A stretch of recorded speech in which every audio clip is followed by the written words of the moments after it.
The following data gives the information on the observed lifetimes in hours of a 225 electrical components, and we are asked to find the modal lifetime. Okay, ఇక్కడ question screen shot miss అయింది. ఏం కనుక్కోవాలంటే determine the modal life time of the components. Modal life time అంటే mode కనుక్కోవాలి. Modal life time అంటే ఏం కనుక్కోవాలి మనం? మోడ్ కనుక్కోవడం చాలా easy. First of all let me write the data. So ఇది మనకి ఇప్పుడు క్లాస్ ఇంటర్వెల్ అవుతుంది, ఇది ఫ్రీక్వెన్సీ అవుతుంది. So I write here class interval and frequency. So 0 to 20, 20 to 40, 40 to 60, 60 to 80, 80 to 100, 100 to 120. Frequency 10, 35, 52, 61, 38, 29. Now తర్వాత ఏం స్టెప్ చేయాలో తెలుసుకునే ముందు first of all mode formula ఏంటి? Mode is equal to L plus F one minus ఎఫ్0 by 2f1 minus ఎఫ్0 minus F two into H. అయితే F one అంటే ఏంటి, ఎఫ్0 అంటే ఏంటి, ఎఫ్2 అంటే ఏంటి, ఆ టర్మినాలజీ కూడా చాలా ఇంపార్టెంట్. చూడండి, ఎల్ అంటే lower limit of modal class. L అంటే lower limit of modal class. Okay, అసలు మోడల్ క్లాస్ అంటే ఏంటి? అది ఎఫ్1. అంటే మోడల్ క్లాస్ అంటే ఏంటంటే మనకి ఎక్కడైతే హైయెస్ట్ మోడ్ ఉంటుందో, ఫ్రీక్వెన్సీ ఎక్కడైతే హైయెస్ట్ ఉంటుందో, టేబులర్ డేటాలో ఎక్కడైతే మోస్ట్ రిపీటేషన్ ఫ్రీక్వెన్సీ కదా. సో ఎక్కడైతే హైయెస్ట్ ఫ్రీక్వెన్సీ ఉంటుందో దాన్ని మనం ఏమంటామంటే, ఆ క్లాస్ ఇంటర్వల్ మొత్తాన్ని ఏమంటామంటే మనం మోడల్ క్లాస్ అంటాం. ఓకే, సో దాని యొక్క ఫ్రీక్వెన్సీ ఏమవుతుంది నాకు? F one. So F one is the frequency of modal class. ఎఫ్0 ఏమవుద్దంటే frequency of preceding class preceding to model class అని రాసుకోవచ్చు. preceding to model class. F2 ఏమవుతుందంటే frequency of succeeding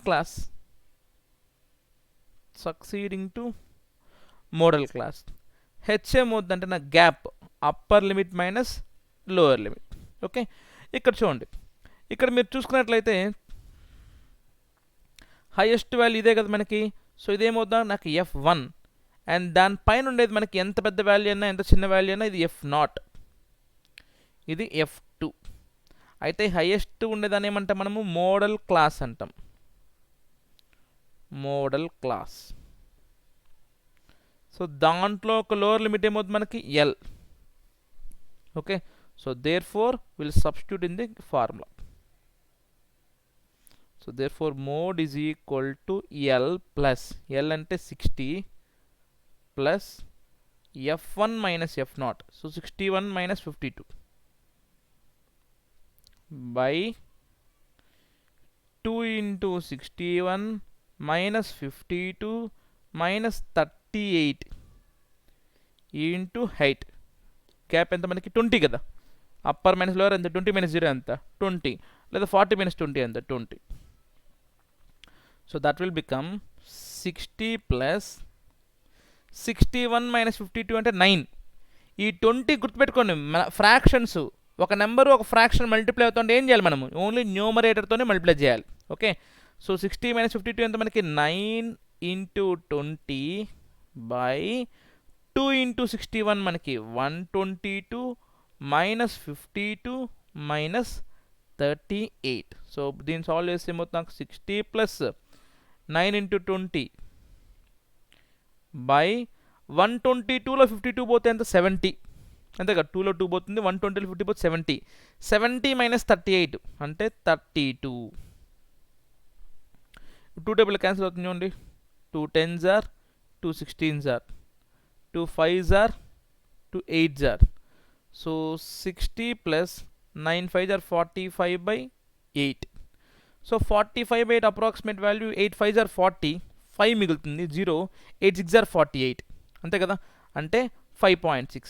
60 plus 5.6 that is equal to 65.6 hours.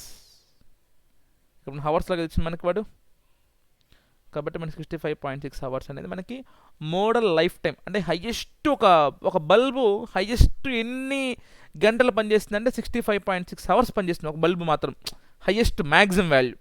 అర్థమైందా? Mode అంటే highest value. అది tabular డేటాకి ఈ విధంగా మనం కొనుక్కుంటాం మనం ఫార్ములైజ్. Okay, clear?